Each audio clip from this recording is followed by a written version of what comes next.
Daniel, déjà, merci quand même pour toutes les chroniques, même si parfois il semblerait qu'il y ait eu un petit chat noir qui est traîné de ci, de là.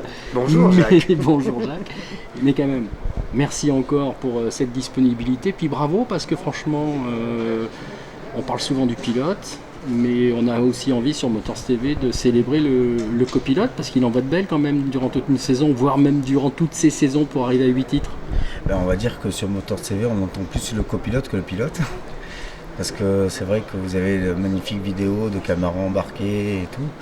Mais ouais, c'est clair que voilà, c'est 8 saisons, 8 titres. Mais bon, on va pas dire 8 saisons parce que avant, il y en a eu d'autres. Il y a eu quand même 2002, 2003, donc ça fait 10 saisons, 8 titres. C'est génial. Et j'espère que ça va continuer encore un petit peu.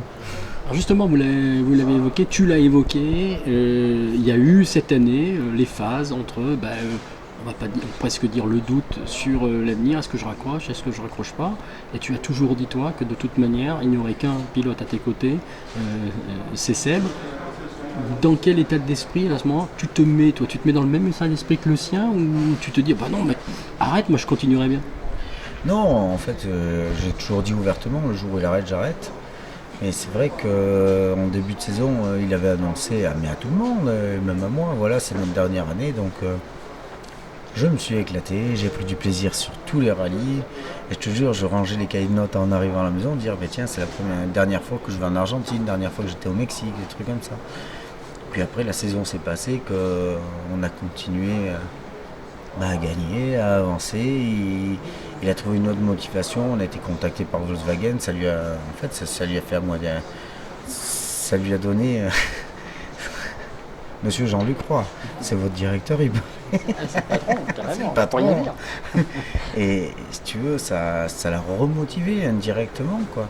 Donc après, il y a eu une deuxième partie de saison. Qu'est-ce que je fais? Je continue, j'arrête, je continue, j'arrête.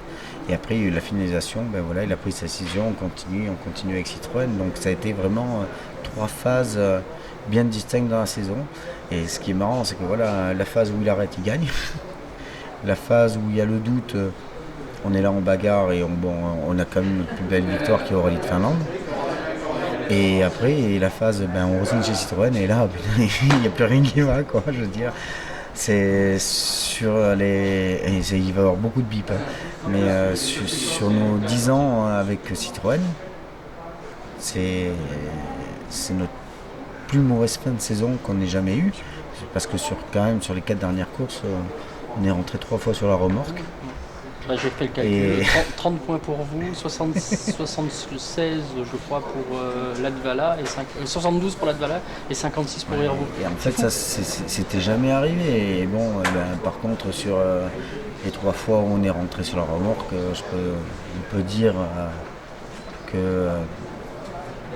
Allez, on va dire donc 100 divisé par 3, donc ça fait 33, 66% c'est nous. Une fois en Australie et une fois là en Angleterre, et encore celle-là elle est imputable parce que c'est vraiment la faute à pas de chance. Et l'Alsace, c'est vraiment faute à pas de chance non plus, parce que c'est vrai qu'il y a eu un problème mécanique, mais comme on dit souvent, j'ai fait des erreurs. Tout le monde se rappelle du 130 plus du Japon, n'est-ce pas? De la panne d'essence en Turquie, tout le monde ça me la rabâche.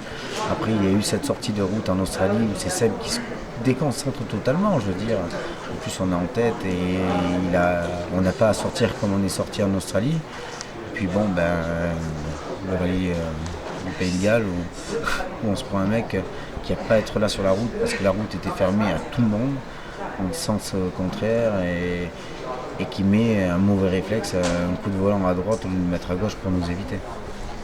Ce rallye, il était sous haute tension dans la voiture, le début. Hein, je reviens sur cette fameuse phrase qui est sur notre site, on a mis la goupille à côté du casque, c'était vraiment très très chaud là.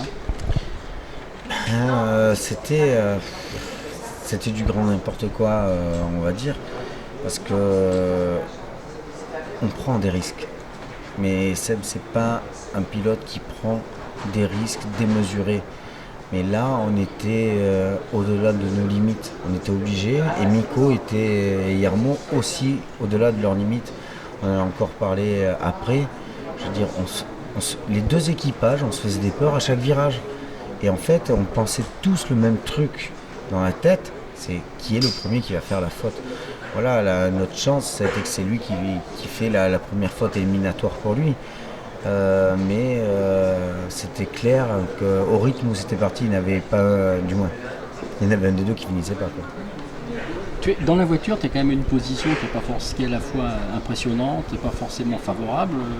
Tu vois justement, il y a les erreurs, les fautes, tout ce qui peut se passer, mais les joies aussi. Si tu reviens 8 ans en arrière, tu aurais imaginé avoir ce chiffre 8 également sur ta combinaison, sur ton parcours et sur tes stats personnels? Tu peux revenir 39 ans en arrière aussi, hein.